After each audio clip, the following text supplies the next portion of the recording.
Fallout from the announcement of the U.S. men's national team World Cup 2026 roster. FIFA Plus's content is on the move, and we talk to you, Todd Smith, author of a brand new soccer book, right here on Wednesday's edition of Morning Kick Around.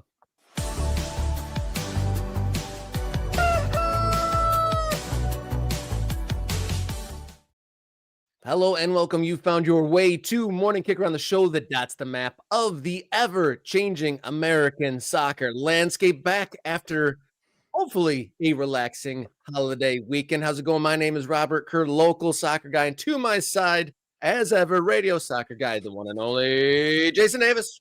Wow, what an intro. That was lovely. Thank you, Rob. It's good to be back live with our Ultras. I see a lot of people are posting up in the chat this morning.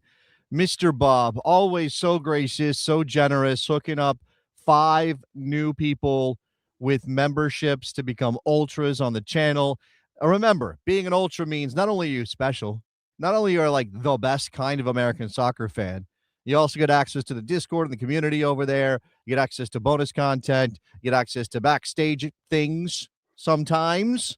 And there's obviously gear and things of that nature that you can get your hands on. And I'm probably missing 2 or 3 extra perks. And look, the summer is here. The World Cup is practically on top of us. 16 days. 16 days. 60. I was looking at my schedule. Rob and I were talking about, I got to get down to what's the schedule, Rob? What are we doing for the World Cup?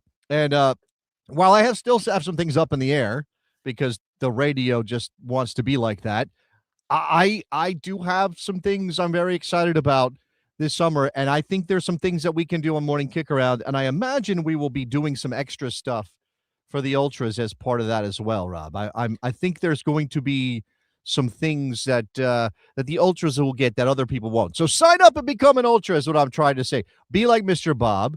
Be like Tim. Be like Chris. Be like a homeless shoe. Be like I play French horn. Be like By the Big Lake. Who else am I missing? Callan Rees is here.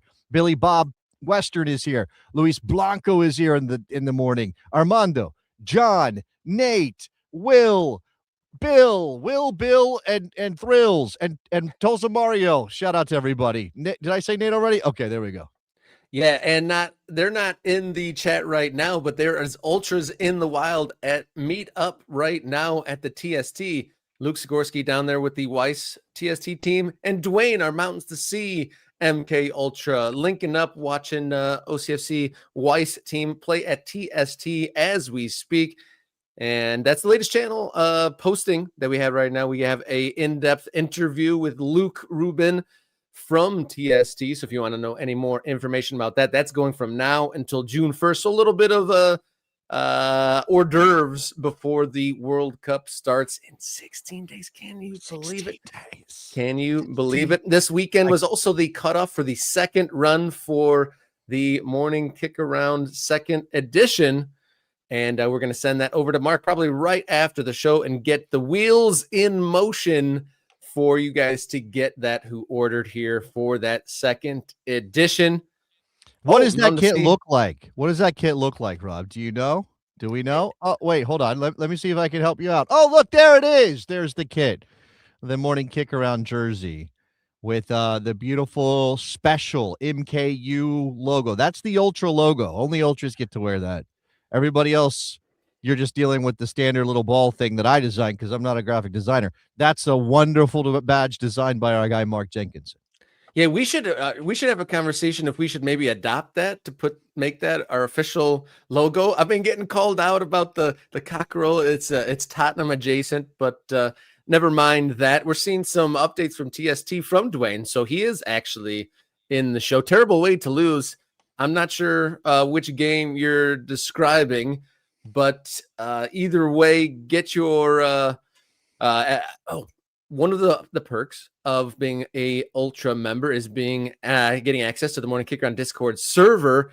And there was a random person unknown to the chat wearing a Morning Kick Around kit at the bar on Sunday when there was a gathering in one of the Metro Detroit soccer bars watching the final game of the Premier League season. And there was a Chelsea fan, didn't get his name it was a friend of a friend that was there and saw it, but it's great to see these kids out in the wild. So just awesome stuff, and glad to see ultras out there doing their thing and sporting the kits. Not only did they order them, we're wearing them out in the out in the wild there. And Dwayne saying OCSC lost on the keeper throwing it.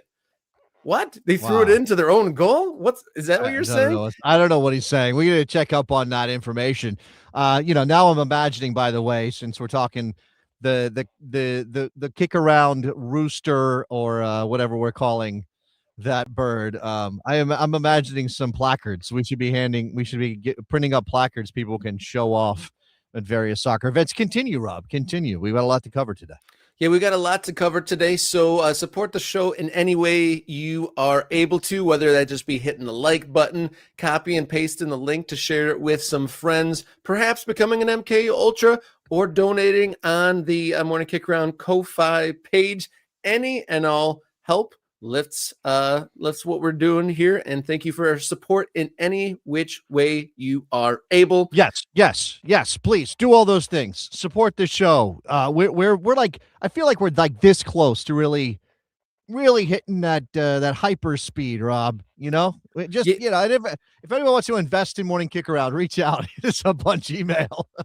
Yeah, we'll accept any business inquiries at morningkickaround@gmail.com, but also reiterate our goal that we set on Friday. We are at 9.3 thousand subscribers, and we are set the goal for hitting 10K subscribers during, or at least up until the final of the World Cup. That's an attainable goal. We get 650 or so people to subscribe. I think so. But also, can I also say that we are not that far away from 1 million views on the channel? I don't know that matters for anything, any real reason. Like, it doesn't necessarily help us that much if we have 1 million views. But I like round numbers. 1 million's a big number. So if you are fairly new to Morning Kick Around, or you just haven't watched something for a long time, go back and watch a video. Go back through the archives and actually check the videos page, because we do live shows 3 times a week, and those will always live there. But we also have videos that we cut out, quicker watches, 5, 10, 15 minutes, depending on the segment. Go find something you didn't know was there and watch that and get us to 1 million views. That'd be nice. Oh, that sure would be. And like I said, any support is welcome. But let's get to the show. Let's kick off Wednesday's edition of Morning Kick Around. Let's go.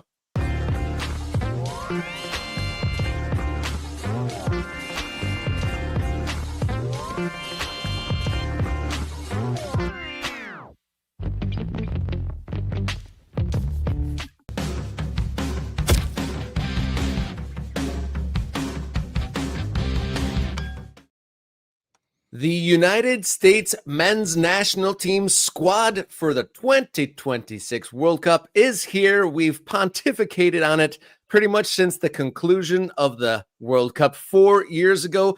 There was a big splashy event scheduled for Tuesday, but over the holiday weekend, The Guardian and Pablo Maurer and the reporting over there got their hands on this squad early.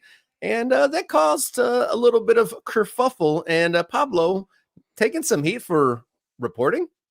Yeah, I want to get to that. I threw up the actual roster just so people have a reference. I'm going to guess everybody in our chat and watching this has seen the roster or knows what it looks like. It's 26 players. That's 3 more than we used to get in the World Cup, so I think that's something to remember. Also note that the group stage is separated over the course of 13 days for the United States. I think there's 7 days between game 1 and game 2, and 6 games between game 2 and game 3. 6 days rather. So you don't have to worry too much about recovery. Rotation might not be a thing. You could probably start the same group in all 3 games, barring injury or yellow card accumulation suspensions. I just want to put that out there. Also worth mentioning that while this is the roster that has been announced and the intention is to take these 26 players to the World Cup, there's a 55-player preliminary list that U.S. Soccer gave to FIFA.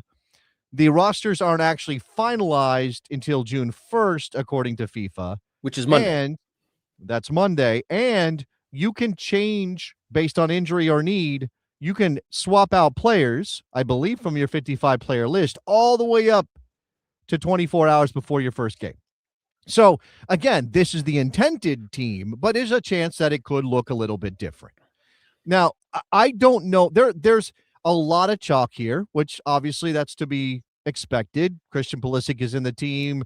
Weah, Fowler and Balogun, Pepe, who didn't make 2022, is in the team. Haji Wright gets a second World Cup. Tyler Weston, I think Jedi Robinson, Serginho Dest, if healthy, was always going to be in this team.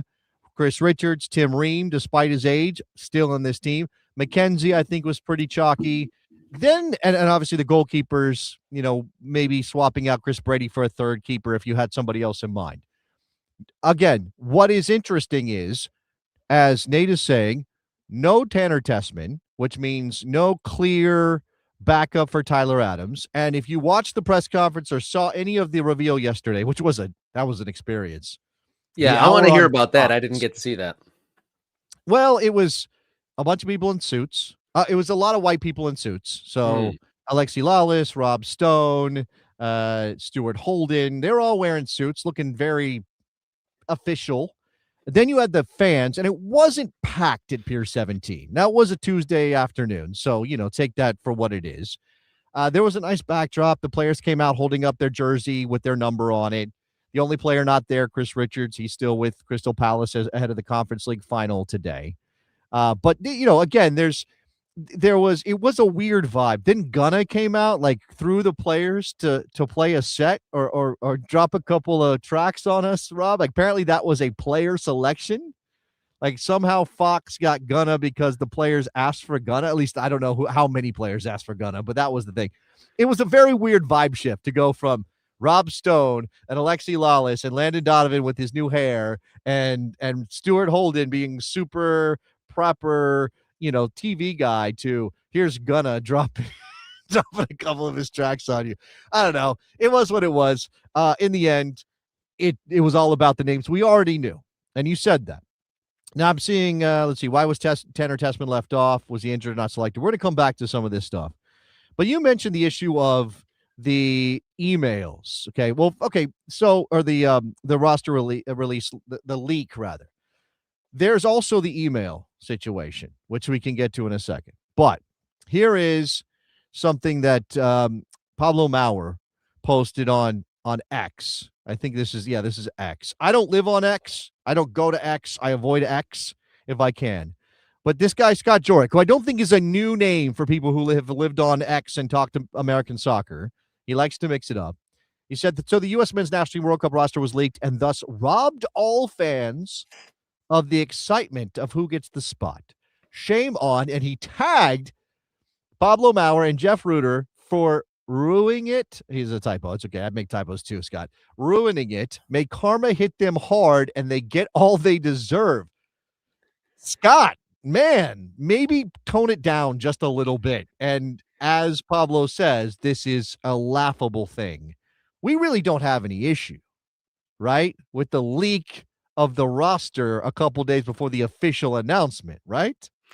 Yeah, that's a pretty extreme tweet for sure. And what is it that they deserve? Like a reward? I mean, maybe they deserve to get rewarded for hitting the path and doing the journalism, trying to gain as much information as possible. Yeah, it definitely like popped the balloon of the big pomp and circumstance event that happened yesterday on the pier.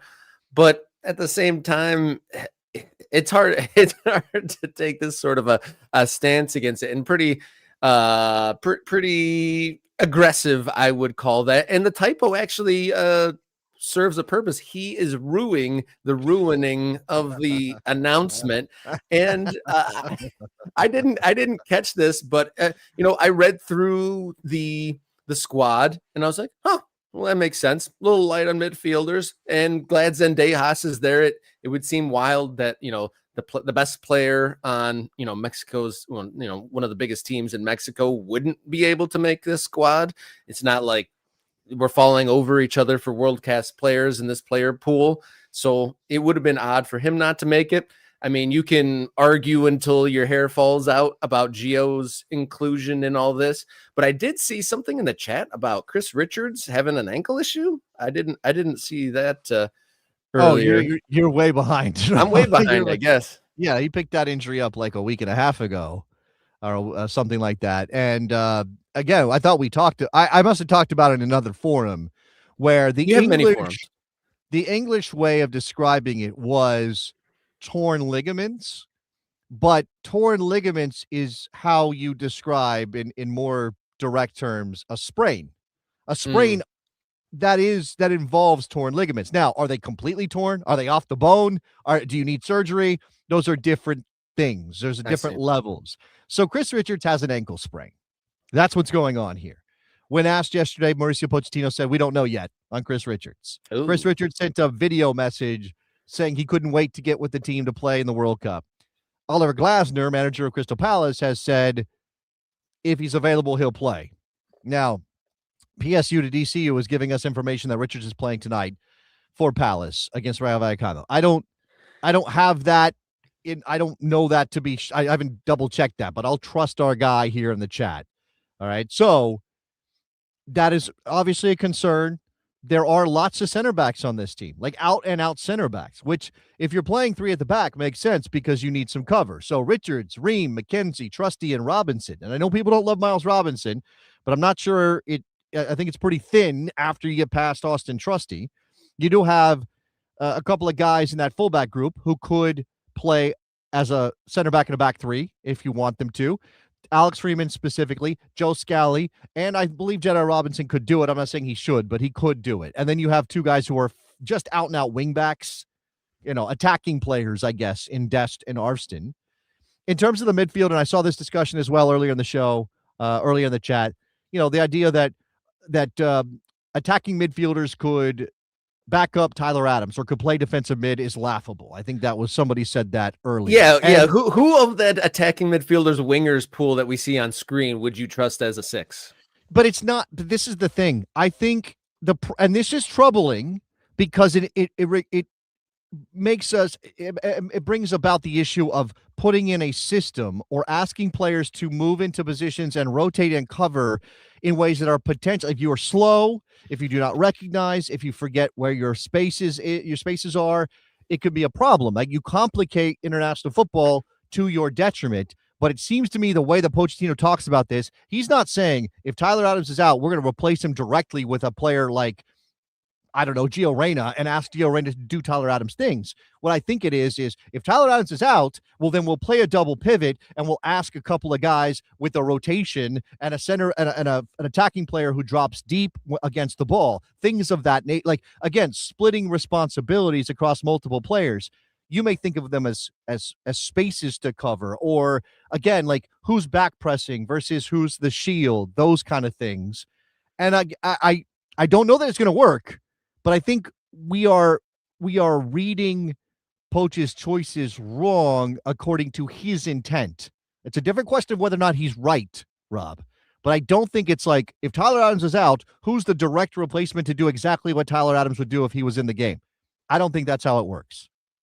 No, no, I don't believe it is either. And the only other concern I have is Tim Ream. If he's like the starter, that gives me a pause for concern. But to be positive, I want to highlight Max Arfston, and that is a good story for a homegrown American domestic player who has risen through the ranks, did the college route, left college, played MLS, and now has earned a spot. I do think that he has definitely earned this spot on this squad. So not a whole lot of players have that direct route through the American system into this team. So I want to give him a little bit of flowers there. Yeah, I mean, I think a lot of people wonder if he's got any defensive abilities whatsoever, what kind of liability might be out there. But I like him because he's got flair. We ran an interview that he did with Glenn Crooks at the event yesterday when I did a radio shift, and he basically said, like, my hero is Neymar, right? My hero is Marcelo. Like, I want to be the attacking weapon. I want to I want to make people look stupid is essentially what he says with his individual ability. So there's that. Rob, you mentioned I mentioned the email thing, right? So I mentioned the idea that Pochettino disrespected certain players by not calling them and informing them that they wouldn't be in the World Cup roster. And I think most people's avatar for this is Diego Luna, who played a lot of games for the national team last year, who got some accolades from Pochettino with his big balls and all that stuff. and then missed out on the World Cup. And instead of calling him, he got an email. Now, there's some clarification that came out of yesterday's event. Pochettino did talk about it. He said, why would I call somebody who didn't make the team? That's disrespectful to the players that did. Why would I talk about who's not here? That's disrespectful to the players that did. If I called a player, that's more about me trying to make myself feel better about cutting them than it is about the player. I got cut multiple times from World Cups, said Pochettino, and I didn't want my coach to call me. Now, he's Argentinian, and there's maybe a mindset thing here that is the gap in the understanding. But Pardeep Khatri had some clarifications on communication. She said that the clubs and the players were told to look out for a notice at 1 p.m. Eastern on Friday. By the way, this is right when that roster leak happened. So, connect some dots. And we're told when a staff member set up a WhatsApp group with all 26 players to receive a video. The video was basically Pochettino saying, welcome to the World Cup team. Not individualized, right? And an email went out later on is what she said. Not individualized this. I don't know. This caused an uproar. And I've talked a lot about it over the last 2 days, Rob, or yesterday. I don't know if we want to do a ton on this because I know we want to talk about FIFA Plus. But Herc Gomez, who I consider a colleague and a kind of an acquaintance. I don't know if he would call me a friend, but I know former Herc guest Gomez. on the show. Her former guest on the show, right? I could drop him a text if I wanted to. I'm not name dropping. I'm just saying that's kind of relationship I have with Herc Gomez. He called it diabolical. He called it diabolical that players like Diego Luna, and I'm assuming Tanner Tessman, were told via email. Do you see it as diabolical? Diabolical is an aggressive word. We're talking about aggressive language in these tweets. Diabolical is a bit strong, but what happened when Pepe didn't make it 4 years ago? He got a call from Berhalter, and Pepe hung up on him. He didn't want to Pepe did not want to take that phone call. And some of the worst news I've ever received has been via email. So maybe that's the way to go. Yeah, I mean, here's Alexi Lalas, who I don't always agree with. Every other. So there's one more point. Every job in the modern world that you don't get now you get the news via email. So it's you of the don't times. Get the news, or they just ghost you, which is the worst. This is not AYSO. Besides, it will never be enough. It's horrible news, and players will always find something wrong with how the news was delivered. He didn't call me. He didn't FaceTime me. He didn't do it face-to-face. He didn't cuddle me and let me cry, et cetera, et cetera. Again, I disagree with Alexi Lalas on almost everything else, but I agree with him here. I do. Yeah. I don't think this is an issue. I think this is ridiculous. And I think a lot of people are blowing it up on behalf of players who have said nothing about how they feel about this. Have you heard from Diego Luna? Has he said, I'm so upset with Mauricio Pochettino? No. And by the way, again, there's always a possibility. Let's say Alejandro Zendejas gets injured in training. And knock on wood, it doesn't happen. I don't want it to happen. No, but it's right there. I don't want that to happen. But if he goes down with an injury, Diego Luna might be the first call. He might be the first guy to get, hey, you're in the national team. You're coming to the World Cup because we lost Alejandro Zendejas. So I don't know that these players are like, they need to be cuddled with this. I'm seeing the opinion, this too, from PSU to DC, who's getting a lot of run today. I'm glad you're an ultra. The fact that Poch communicated with players this way speaks to Poch leaving U.S. soccer the moment the World Cup is over. I don't think Pochettino conceives of that at all in that way. Is he leaving after the World Cup is over? Yeah, he's leaving. 99.9%. Yeah. Everybody knows he's leaving after the World Cup is over. No one is under any illusion that he's going a second cycle. Pochettino does not think about this the same way that a lot of people responding to this news do. He does not see this as some sort of like respect issue for the player. In fact, he sees it the other way. It's inverse for him. The players deserve the respect of not being treated like they're babies who need to be cuddled and coddled. That's how Pochettino thinks about it. The national team is an honor. It's a privilege. You get called up, you go. You don't get called up, you try again. That's how it works. So I don't know, man. This whole thing is ridiculous to me. I to your point about Luna might get the call with an injury, I actually do think, like, I don't want anyone to get hurt or anything and lose out like that, but I'm curious. I wouldn't be surprised if something happens here, even when we have the camps for the different things leading up to this over the last few months. I feel like there's been shifts in the personnel within people coming in and out already. Granted, I don't think anyone's going to want to leave. They're going to have to be dragged out of this camp. And these guys know if you are a competitive footballer, you are in a dog eat dog world competing for a very small number of spots. And so what's the likelihood, unless you're like a couple of the core players that's been attached to the team for like 4-6 years and you've been doing well in regular call up, there's no guarantees whatsoever. And it wasn't too long ago when Christian Pulisic, his spot was like being questioned to a degree. I never really quite believed that he'd have to been really injured or something to not make it. But I mean, these guys are living in a competitive world. Sure, they're bummed and devastated and it's going to crush them, but it's not a surprise. No. And I think the overreaction to this, I just can't get my head around why people are so upset by this. It's just strange to me. I do want to say, I threw up the comment from Luis Blanco. 99%, you mean there's a chance he stays? Okay, it's 100%. Barring, look, part of this is there a job Pochettino really wants, or does he stick around because there's no job open? But I also think that probably a sabbatical or television or something else is more likely than him sticking around to be head coach of the U.S. men's national team once the World Cup is over. So I would say it's 100% he's leaving. All right, let's get to that little bit of news about the archives of our game, Rob, before we talk to our guest.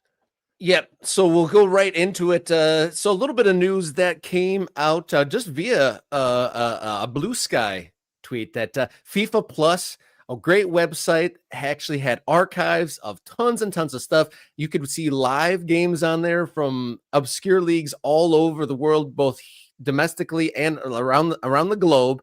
Has every World Cup game on there. You could watch just about every single televised World Cup final. There's documentaries on there.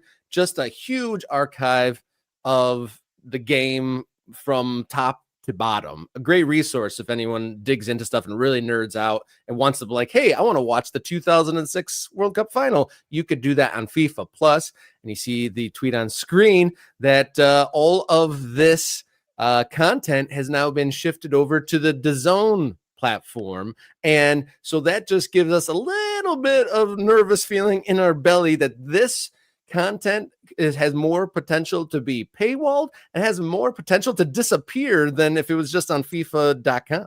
Yeah, this is a developing story, right? So we didn't know about this until just a couple minutes before the show. Wanted to bring it to the attention of our viewers because we know there's a lot of soccer nerds in here, and what a resource FIFA Plus can be to go back and learn history that maybe you didn't live through, and especially as an American, because lots of us came to the game later or didn't grow up with it. And so, excuse me, if you want to see games from 94 with the U.S. men's national team, or you want to learn the history of the 98 World Cup that France won, or you mentioned 2006 in the final. I mean, the Zidane Materazzi moment, like if you want to see that in the context of the game and not just as a clip, FIFA Plus was your go-to. Now, according to FIFA, all that stuff is still free, except I am seeing some anecdotal reports, Rob, that they have pulled some things down, that not everything that was on FIFA Plus is on DAZN. Is that because they're porting it over? Is that, we don't know, right? But there's a whole lot, so I wouldn't think that'd be an overnight thing. Yeah. Well, but again, this player's been in the offing for a little while, because if you go over to FIFA's website, you click FIFA Plus, it sends you to DAZN. So they've already transitioned to you're being redirected. Now, again, this is the fear. DAZN's not going to have everything accessible for free. Now, they did do Club World Cup stuff for free because FIFA demanded it as part of DAZN getting the rights to the FIFA World Cup, which again, DAZN was able to do because Saudi Arabia's PIF put a bunch of money into DAZN at the last minute to allow them to buy the rights from FIFA. This is like, corruption. Transactional. This is all I scratch your back, you scratch mine kind of situation. And, again, like, is it a disaster yet? No, but I think it is okay to be worried because DAZN is not a place we would expect to keep as accessible all of that history that FIFA itself was supposed to be guarding for us. Why outsource it if you are the stewards of the game? Yeah, pause for concern there, and but still a plethora of great content. I'd recommend you guys watch it if you want to really get into the World Cup spirit. There's documentaries on players, documentaries on tournaments, highlights, full games, the whole works, and like I said, obscure stuff. And if anyone is old school and nerdy enough to remember mykuju.com, That at one point got ported over to FIFA Plus. That stuff I couldn't find immediately. I'll do a little bit more digging, but there's a lot of lower league stuff on there back in the day as well.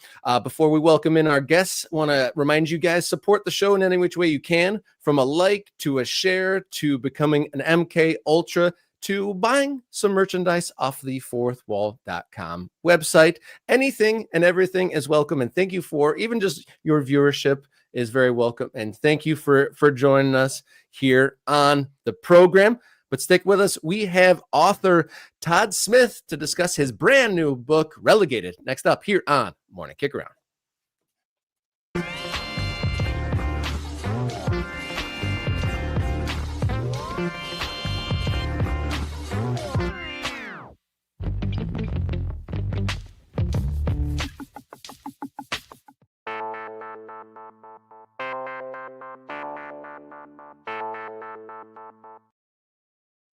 Welcome back in Morning Kick Around. Very excited for our next guest today. We are welcomed today by author Todd Smith as the release of his book, Relegated, One American's Pies and Pints Journey from the Top to the Bottom of English Football just came out in May. And I got to say, your inspiration to write this book is probably very familiar to those who create American soccer content. Yeah, absolutely. I mean, I grew up with the game, and my dad was at the origins of the NASL. He was the physio for the Minnesota Kicks. And so I grew up surrounded by this wonderful English football culture. And then I started, I had early exposure to all of the different leagues and all these wonderful places and these names like Nottingham and Stoke and Grimsby. And I decided that I think I wanted to try to see all of them, or go into the weeds and see as far as I could go from the top to the bottom of English football. Yeah. Well, Todd, so look, I'll admit, I know he's dived in, right? But I'll admit, it's been a little busy for me. There's got a bunch of stuff going on. World Cup is coming, so I'm prepping for that. I do want to read it, and I will. But I saw some of the clubs that are mentioned.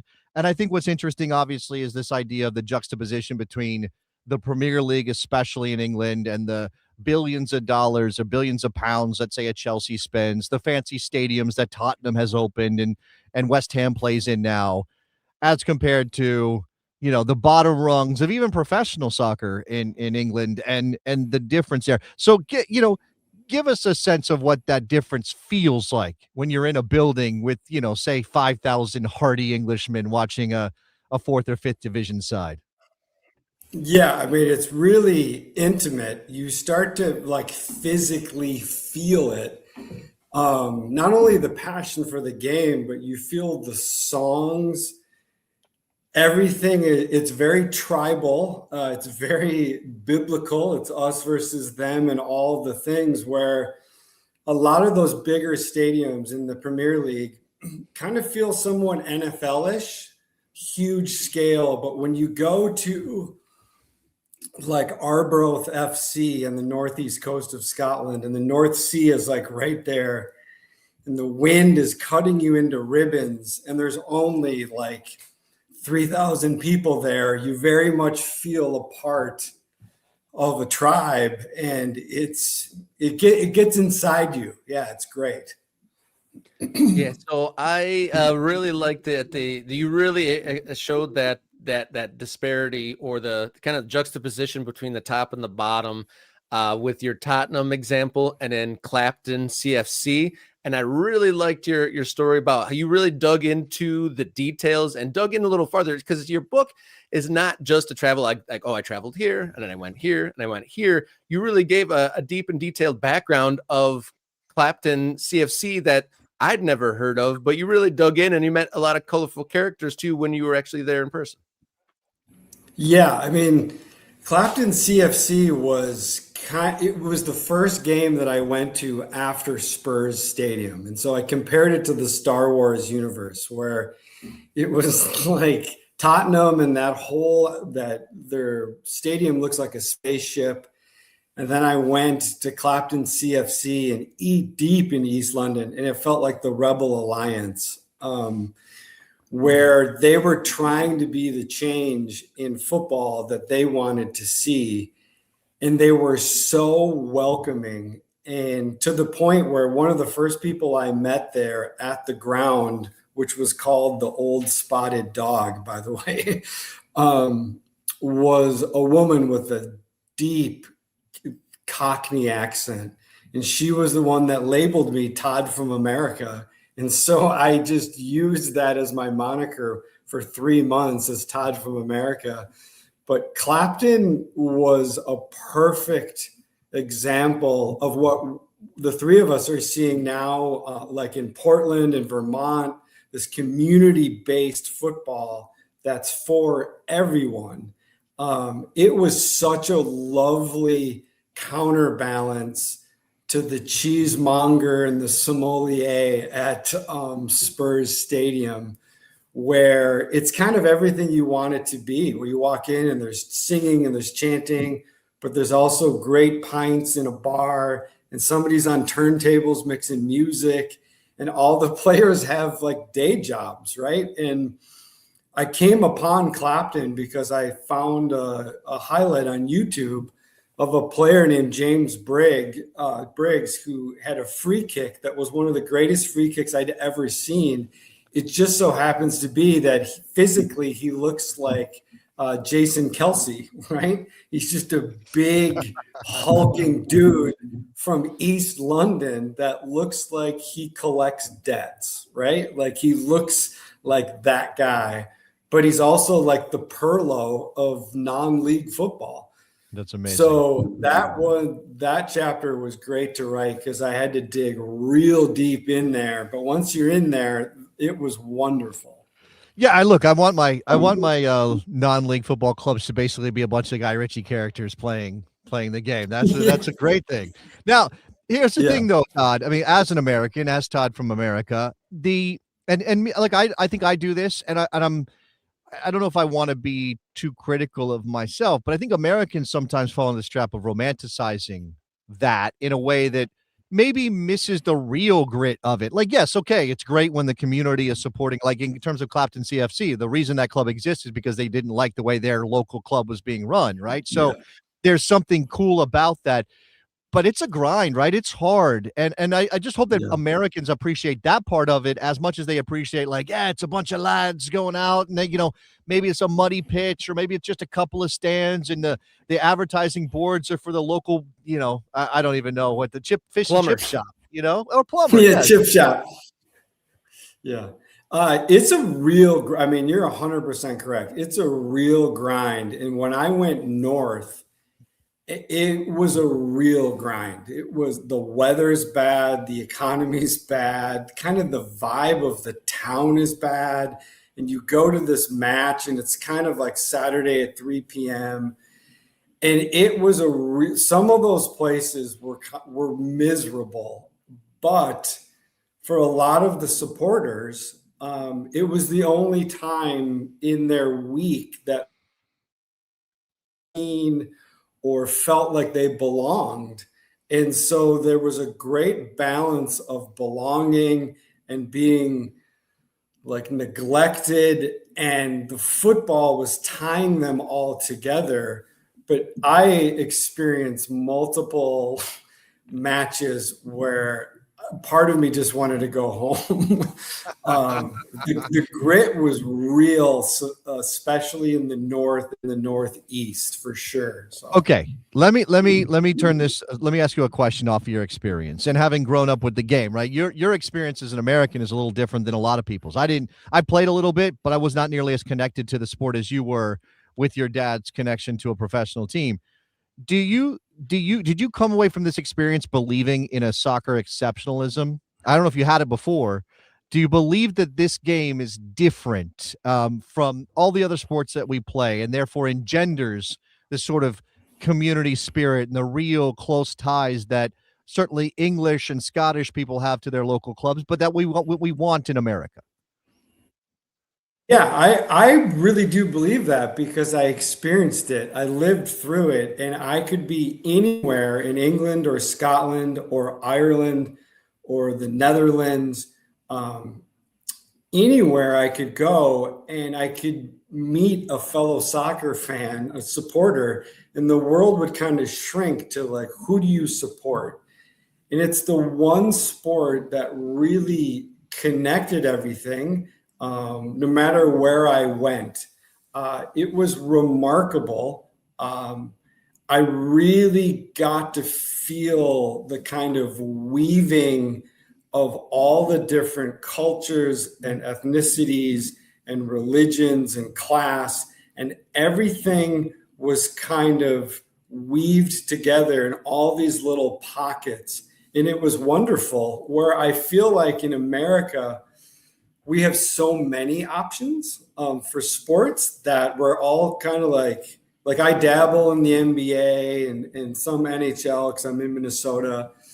But the only game that can connect everyone around the world is football. And it was a great thing to say. Once people got over the fact that I was Todd from America in Grimsby, right? They were like, why the hell are you here? When I would tell them that I'm here to write a book about relegation and promotion because we don't have that system in America, all of a sudden I had new best friends. And no matter where I went, that was the great connector, was the idea of relegation and promotion, but through football. And I wouldn't have that with any other sport. If I brought up ice hockey or baseball or American football, yeah, it was remarkable. And especially that I played football through the whole UK. Every town I went to, I got into a pickup game with people from all over the world. As a 50-year-old broken down donkey, there was a lot of pain there, but it was remarkable acceptance that I was an American that loved the game just as much as they did. And it broke down a lot of barriers for sure. Right. Like if you go to a Chelsea game or you go to a Tottenham game or you show up even at Old Trafford, which is falling apart, but still is the home of one of the biggest clubs in the world. Okay, you're an American tourist. You're checking it out. If you go to Grimsby Town, they're like, oh, you actually do love this game because, again, why did you come here? This is the worst town in England.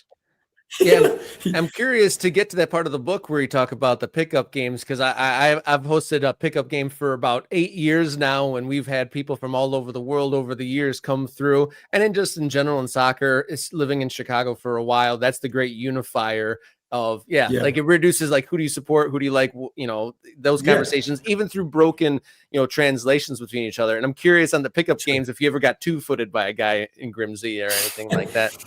But I mean, go ahead. But I was going to say, you were saying that you went to some games at the lower levels where it was kind of a miserable experience, and just like even the Clapton, like there was some grinding it out years where the supporters were very unhappy with the situation like that. And I'm curious, like to kind of bring it back to what you're talking about with the current state of American soccer, how there are some smaller cities and smaller teams throwing their hat in the ring, forming teams and all of that. Did you come back to the United States thinking that we could be on a path to that? Like, are American sports fans willing to like be miserable in there and be willing to be volunteers for their team and such like that?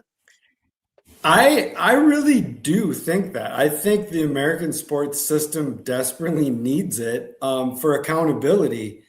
And I think American sports fans would thrive in that system. After all, relegation and promotion as a sports system is nothing but Rocky, correct? Like we all love Rocky and the Miracle on Ice and all of those stories, very uniquely sports American stories. The problem is at the top level of the NBA and the NFL and all those clubs, there's no way those billionaire owners would allow the chance for the Dallas Cowboys to be relegated out of the NFL. Like that will never happen. But I can definitely see it happening in lower league American soccer. And then hopefully it would catch on for sure. And one of the biggest examples of why it's needed is in my hometown of Minneapolis, where the Minnesota Twins have been allowed to be absolutely awful for decades and nothing has happened to them. Now, if this offseason, before they started the season, they knew they were going to be terrible. They knew that they weren't going to be in the hunt for anything. So what did they offer? $2 beers and new refreshments or new food items, where relegation and promotion is real stakes. And I feel like as American sports fans, we would love that for sure. Mm-hmm. Yeah, I mean, look, I've spent so many years talking about this idea in American soccer, and I obviously in other sports, it's fascinating to imagine. I think, we're at a point now, Todd, where there's a league that wants to try to institute this, and the question is, of course, would American fans stick around if their club went down? I know there's no doubt in England that there's always a core base of fans who are going to follow their club no matter where they go. What was the level of sort of hope and positivity that you found in any of these places? The idea of like we could go back up, and what would that do for us? I didn't quite catch that question. The internet cut out, but sorry. It was basically like did you see hope in the fans of some of these lower division clubs that the dream of going back up? Obviously, Wrexham's a story about fancy owners coming in and spending a bunch of money and lifting that town. I imagine there are lots of places that want to be like that. Yeah, Wrexham's a fascinating story because they kind of are the villain over there in a few ways. And everywhere I went, in every town, people, if you brought up Wrexham, it was all these eye rolls and they sold their soul to Mickey Mouse and all that stuff, right? But I came away thinking that, they were foolish if they were thinking that they wouldn't accept the millions of dollars that they would accept from a new ownership to lift up the club experience for them and the town with it. And there was a lot of moments with a lot of games where in Americans, like I was relating it to American sports about how the Twins are terrible and the fans stopped coming, right? And the seats are empty. But over there's kind of do or die situation with all those lower clubs that I think like a team like Hull that just came up. I mean, I'm reading all these reports about all these longtime fans about how they were in the stands passing a hat around or like a bucket to put money in to help save the club. And now they've been promoted. I think that's very unique to the English football system. And in America, if a team stinks, people just kind of drop off. I think that's just a part because they can go watch somebody else. And the Wrexham thing is fascinating because they were in that position where attendance was dwindling, the town was kind of down, and then new ownership came in with all the money and all the TV deal and everything. And now everything is lifted up. And I think it's a great story, but people also tended to kind of like not view it very well over there for sure. So what town were you in where you're like, I really hope that these guys get promoted just for their own benefit to just lighten the spirit in that town? Yeah, there was a few experiences where I found myself on both edge, right? I was like, all of a sudden I wanted Stockport to get promoted in the worst way. Like in terms of a sports fan, I never really wanted anything as much as Stockport going up, just to see it and feel it. And then when I was in Forest Green Rovers down in the Cotswolds, and it was so lovely, it was like in the countryside and everything. But part of me was like, no way, dude. These dudes need to go down. This is the saddest thing. And the game experience was a little weird. But there was definitely a few times when I was on both ends of that spectrum for sure. Was there anything like of your whole journey for those there. The book is Relegated from Todd Smith, and he traveled up and down the country of England and the UK, and then up and down the ladder of teams at the top and at the bottom of the spectrum. Was there something that you witnessed or soaked in that you weren't expecting when you set out on this journey? I mean, I went through a lot, right? I went through 3 months of the highs and the lows, and I came back with an appreciation with how much the teams and the towns were tied together. I didn't really know that. I kind of had some idea, but I came back thinking the fates of a lot of these teams are tied to the fates of a lot of the towns and vice versa.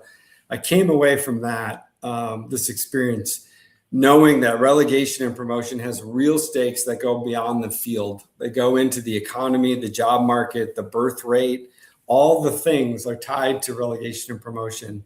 Whereas here in the States, it's like, if the Timberwolves, they got bounced from the playoffs, and I was like, I just moved on, really. But over there, everything was tied together. So, I mean, I'm not sure you're describing a healthy relationship, but it is certainly an intense one that I think a lot of us covet here in America, Todd, the idea that we can, love our club so much. And look, again, share it. I think, more than anything, what I get from talking to you and hearing about your thoughts on this and how, you mentioned Portland's Hearts of Pine, and a couple other places. Really, it's just about community, right? It's about the game is important to this. It's the vessel for it all, but really it's that community element. It's that we want something that brings us all together, that we share as a community. And that is what your journey is about. yeah, I fully agree, because in a world that's increasingly putting walls between us, or the algorithm is dividing us into these little puzzle pieces, the community aspect of all the football I experienced and played, the fans I met. I mean, I can just tell you honestly, I get texts every day on WhatsApp from all the people that I met over there. And it was just a wonderful thing, because the game brought us all together and is keeping us together in a world that is largely trying to divide us. So, Well, Todd, thank you so much for spending some time with us here to discuss your book, Relegated: One American's Pints and Pies Journey from the Top to the Bottom of English Football. I look forward to completing my journey through the book, and thank you so much for sharing it with us. For the people watching, I put the link to the Simon & Schuster page in the chat. So if you want to buy Todd's book, that's one way to do it. Todd, is there another place people should go to buy the book? yeah, I mean, they can get it anywhere, any local bookstore, Amazon, Barnes and Noble. It's everywhere. I'll be in Boston to meet the Tartan Army in June. Can't wait for that. But thank you so much for reading, and thank you so much for having me on. Thank you, Todd. Todd Smith, author, thank you so much for joining us here on Morning Kick Around. Thank you guys for your support and following along in the chat as well. We're going to take a breath, come right back, and wrap it up for today's episode of Morning Kick Around.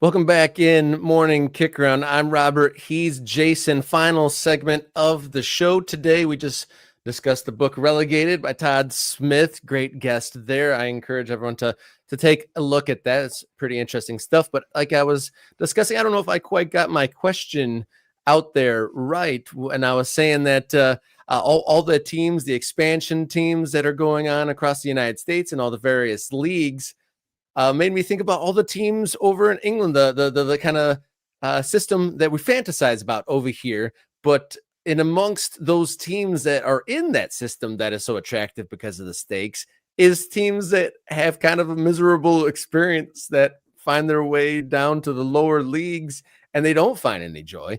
And the chapter that I did get into already, Clapton CFC, that team was run by volunteers. Are we at the point in American soccer now where folks are willing to volunteer to keep their team running?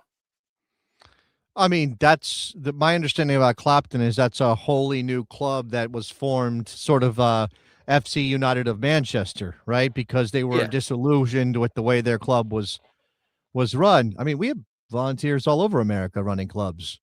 I think the difference is that those clubs don't have connections to 100 years of history. And while Clapton CFC is not old like that, the spirit of the club, the community interaction with the game is that old.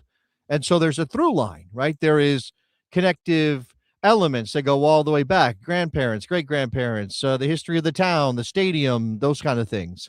We don't have that in American soccer, and we can't wish it into existence. It requires commitment or year in and year out for years and years and years. And we cannot make time go faster.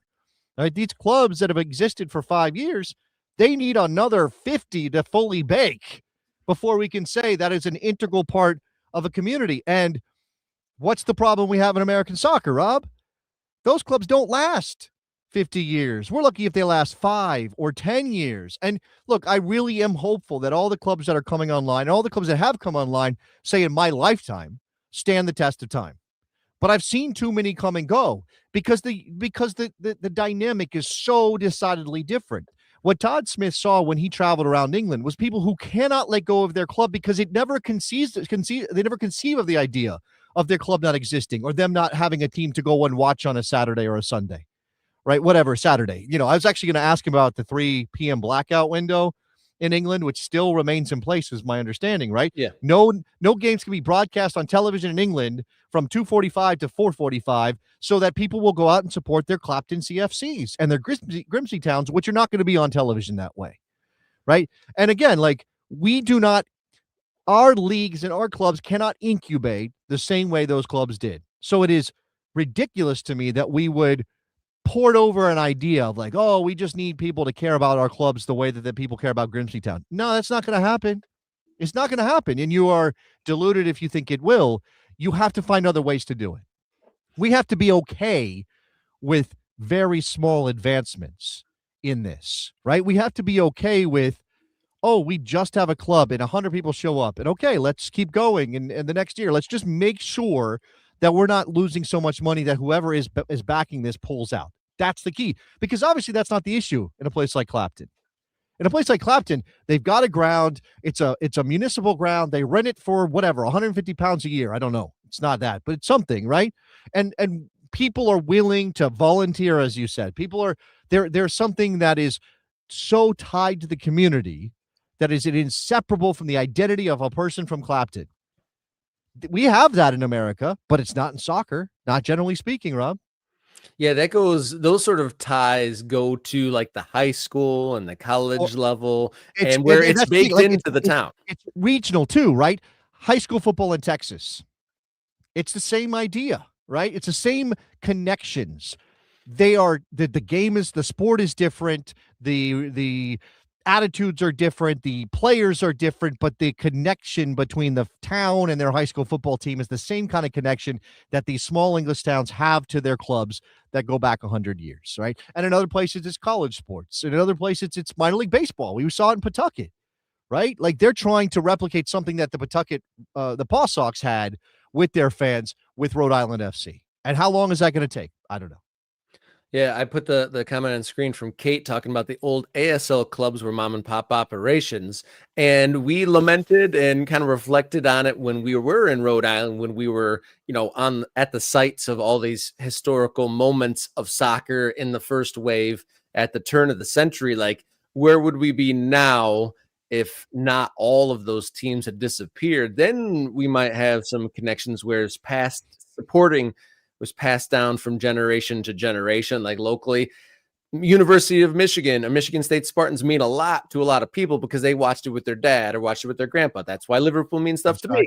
Grandpa showed it to me, and then my dad watched it and all that sort of thing. So we have to get to that point with these clubs. And to be fair, some of them are starting to be like that. I've met a couple families for Chicago. Yeah, no, for sure. For sure. We're only just starting to get to the cusp of it. But this is also why, and I just talked about this on another thing I did. Please go listen to the Best Soccer Show. I've been doing interviews and stuff recently. It's been really good. I talked to Sean Francis, and what we do is we judge ourselves so harshly. We are our own worst critics about how we do this. If it's not the way the English do, it's not legitimate. If it's not the way that Latin America does it, it's not legitimate. If it doesn't fit somebody else's idea of what soccer support and soccer clubs should look like, well, then it's invalid. And that's ridiculous. That's stupid. You are undermining your efforts before you even get going if you can't allow for it to grow the way it needs to grow in America, right? And sometimes that means that corporate element. Sometimes that means a really wealthy person has to be in charge because guess what? Nobody else is putting it together, right? You're not going to go around the community and have everybody chip in $50 and start a soccer club and have it be what you really want it to be, which is a club that fills your need as a sports fan, as a soccer fan, that gives you an opportunity to support something that feels legitimate, stable, not going anywhere, those kind of things. I'm curious with the current economic environment that we're living in and the price to go to the major league sports that we're accustomed to being the go-tos. I'm curious if the attitude will shift to looking lower down the totem pole at I am deeply involved in Oakland County FC because it is my local team. It sucks that it's only a couple months a year. Like I would throw everything into it if it was year round. I'm curious if that American focus will kind of look more localized with kind of like the change in I think how it's really the country hard. is right now. I think it's really hard. We nationalized, in terms of footprint, our big sports so long ago, right? So and shout out to Tim who's saying he'll never go to a Woo Sox game for taking away the Paw Sox. That's because the Paw Sox moved to Worcester, and so now they're the Woo Sox, and he's never going to go to see the Woo Sox because he's a Paw Sox guy. They took away the Paw Sox. But even there in Pawtucket or in Rhode Island, you are a New England Patriots fan. You probably are a Red Sox fan. Right? You may be a Celtics fan. You may be a Bruins fan. Maybe you're a fan of some New York teams if your family came from that direction. Maybe you still lament the loss of the Whalers, but you're moving on. Like these things, if you're from Connecticut, not from Rhode Island, just to be clear, like we turned our sports into regionalized fan bases with our big sports, right? It's a massive country. And obviously television and radio and all those things did the job of spreading the gospel of these clubs and these teams across the country. So you become a fan of the team that's in your region and not necessarily a team that's locally in your town, unless you like minor league baseball. But then you are making you're making a deal and saying, I understand that these players are somebody else's property. And if they're good, they're leaving. And this isn't really for me. It's kind of for the big club that's over the top of all. Like we are already conditioned to look big when it comes to sports. We're looking at this sort of level. We're gazing regionally and nationally when not necessarily looking in our backyards. Not looking in our backyards at all. And I think even people with the best intentions, and I do think you're different, Rob, because of your background. And I imagine there are lots of people who really do love it because it's local and they love the game, right?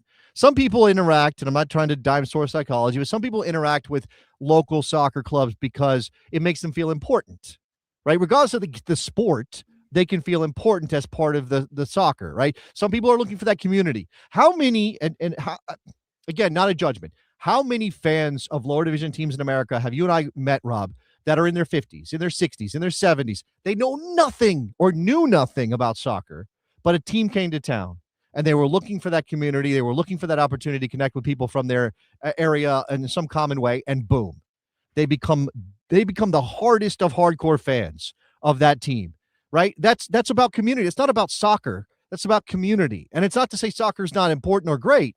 It's just that you see it that way. Those people are expressing their desire to be involved in that way. And if there are enough people like that, then we will lift American soccer up. But if we're talking about the average sports fan, they may go, oh, it's cool we have a team down the street in division whatever. Oh, but, if I'm a soccer fan, I'm watching the Premier League on Saturday mornings. Or I'm watching MLS if I care about domestic soccer because there's a team in my region, right? I'm not necessarily, if I'm from General Kansas City, am I going to go down and support Lawrence FC or am I going to watch Sporting Kansas City? Those are choices people make. And some people do both. Some people try. But it's not common enough that people go towards their local team that's right in their backyard, regardless of the level, over whatever is bigger. If you ask people in Grimsby, who's your club, they'll say Grimsby Town, and then, oh, maybe I watch Manchester United also. Right? Maybe that's also my team. I think that is a thing that's pretty modern in England, but you're always going to have that core element of my team, my town is who I care about most. We haven't developed that in professional sports. We haven't developed that. And that's one of the things that gets me excited about what we're doing, the map, saga that we're on the path of, is places like Grand Rapids. So I spent many years in Kalamazoo on the west side of Michigan. That's equidistant between Chicago and Detroit. And who you support, who your teams is, it was really random because there's no major league team there. There was Lions fans because you're in Michigan, but there's Chicago Bears fans because you're just as close to Chicago. And then there's Green Bay fans there for reasons I'm not quite sure of. And Western Michigan football back then, I think there's some more fans now because it had more success, row the boat and all that stuff. But having a Grand Rapids team might give them some localized West Michigan gravity for something for that area to root for that is their own, not something that's 2.5, 3 hours away. And I'm glad that more people across the country are, kind of finding that. And I saw a comment from Tokyo earlier saying that I'm not sure if I'd even be a Chicago Fire fan had Peoria City, which is downstate Illinois, been in existence when he lived there. Is an interesting food for thought. I mean, obviously, a lot of folks here, ultras, are more like-minded than most, but I hope that, getting some localized, something to root for in your own area if you're outside of a major metropolitan city. I hope you get something to root for like that. Right. And look, again, coming back to what Todd wrote about and sort of the romantic notions we have about club support and the examples that we get from England, I hope people are willing to make that bargain, which is to say, I'm okay with my club doing certain things in the quest for stability, even if they don't necessarily fit 100% with my idea of how a soccer club should operate, right? Especially if you are looking to a European model for that kind of thing. And I'm talking about, corporate outreach and sponsorships and all kinds of stuff. Like, it's a New Mexico United Corner brought to you by so and so. And you're like, oh, really? So they have to do these things, right? They have to do these things because if they don't, the end comes quicker. The potential end comes quicker, right? And some of that, by the way, I know there's a balance because if you don't want to turn off your potential fan base by being so beholden to, say, corporate dollars or whatever it is, right? Whatever your distasteful element is. And there is the work of being community focused. But again, whereas all the clubs that Todd Smith wrote about and so many clubs we know about and care about came out of factory workers, a local school, people spreading the word of the game and launching it with a couple friends. We have 3 clubs in America that, in terms of professional, that can say that their origins are like that. Almost everybody else is rich guy decides to have a soccer team. Yeah. Wealthy person invests in soccer. And I don't like it. Like, I don't love that that's the way we are birthing our clubs because, again, what are the incentives? Who's pulling the strings for what reasons? Are we really about building community clubs or are we about building investment vehicles for wealthy people? Or are we speculating on real estate through the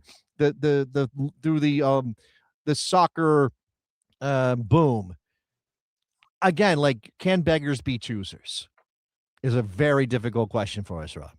Yeah, it sure is. And I think that's a good place to leave off here for the day as Morning Kick Round returns from the holiday weekend. I feel like we're now in the World Cup era. The men's national team was announced. It feels real now. 16 days until kickoff. That is our schedule. And of course, we will watch all of those games, report back immediately on all of them. I don't know. Yeah, well, we'll probably have more information. Probably come Monday. I think we should have our plan drawn up. Yes, I would like to let the ultras and the viewers and listeners know that we are still kind of working out what our content plan will be. Remember, Rob's got a real life job. I'm on the radio at least sometimes during the World Cup, still waiting on that schedule. we are working on some things. We want to deliver you some World Cup content. If you have thoughts on what you would like that to be, not saying we'll definitely do them, but let us know. Like, would you prefer us do watch along style stuff? Would you like us to do pregame or find windows between games to maybe do shows? Would you prefer us be completely American focused, or should we be covering trying to cover the breadth of the tournament? Like, these are things. I mean, look at that. That is from the 11th of June when Mexico faces off against South Africa in the opener down in Mexico. I just have it through July 4th, which I think is the round of 32. But you can see that there's 3 games a day, pretty much, all the way through the 27th of June. I think there's a couple with two games, but it is going to be fast, furious, intense, and sometimes they're like 12-hour days, Rob. Like, we're starting games in the afternoon for us on the East Coast and not ending until after midnight. There are a couple of games that start at midnight. Australia plays Turkey at midnight for me. Yeah, that's outrageous, and I'm sure you're going to stay up late for that one, Jason. But yeah, we should accept some feedback. So if you're an ultra, perhaps we need to create a World Cup thread and get some ideas in, because we could take this in a lot of different directions. So we just cover the news surrounding it. With there being so many host cities and so many teams, we could just cover the news of the various events that transpire as the World Cup develops. We could analyze every single game. There's plenty of channels that are going to be breaking down the games and the game days of, but yeah, we maybe we take a different angle on it altogether.